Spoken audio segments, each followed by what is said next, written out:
Desde los dos lados de la Franja de Gaza, la violencia indiscriminada contra la población civil, israelí o palestina, no encuentra justificación alguna.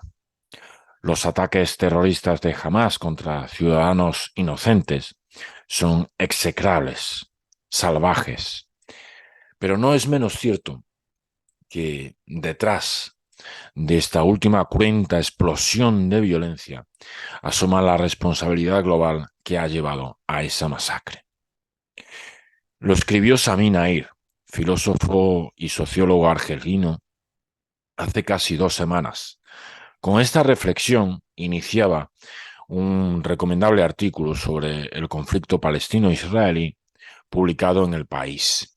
Y tomo prestado este extracto de ese texto porque sintetiza mi posición respecto de una realidad que, por mucho que lo parezca durante estos días, no es nueva. El pasado 7 de octubre, la hoy considerada organización terrorista Hamás perpetró un detestable atentado combinado contra Israel. Causó más de 1.000 muertos y capturó a unas 200 personas. Por supuesto, esa acción, que incuestionablemente es condenable, generó una respuesta. Y, cómo no, esta se tornó enseguida en una ofensiva a todas luces desproporcionada. Decía la hoy considerada porque hubo un tiempo en que jamás recibió el apoyo de sus actuales víctimas. La única intención entonces, por parte del Estado de Israel, era debilitar la Organización para la Liberación de Palestina, la OLP, y por ende las posibilidades de Palestina de alcanzar su reconocimiento como país, como nación. Y decía, cómo no, porque Israel acostumbra a sacudir los cimientos de su territorio vecino y ocupado sin la más mínima mesura. Podría detenerme en los condicionantes históricos del conflicto en Oriente Próximo y recordar que ya se vislumbraba un problema tras la Primera Guerra Mundial, cuando la denominada Palestina histórica estaba bajo mandato británico. O que todo comenzó, tal y como lo conocemos ahora, en cierto modo, allá por 1947. Un año después, se proclamó y reconoció el Estado de Israel en una tierra que reclamaban los sionistas solo por su credo y de la que poco a poco expulsaron a sus habitantes. Han transcurrido 75 años desde entonces y no solo no ha habido un mínimo avance en la resolución del conflicto, sino que éste ha empeorado.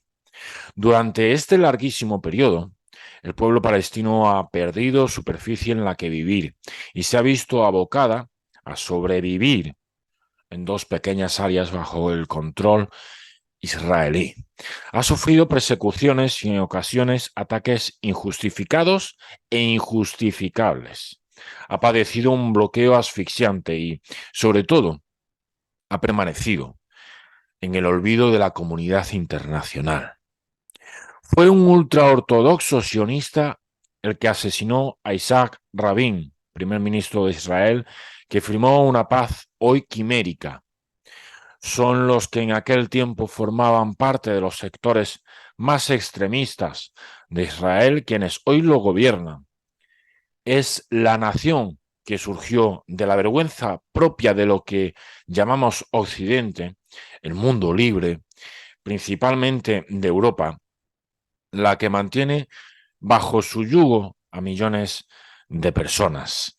Nosotros, desde miles de kilómetros, con nuestro mantra de ser el faro democrático y civilizador del mundo, somos cómplices de una situación desgarradora y constante. Durante 75 años. En poco más de 2 semanas han muerto más de 5.000 civiles, casi 6.000 en la franja de Gaza.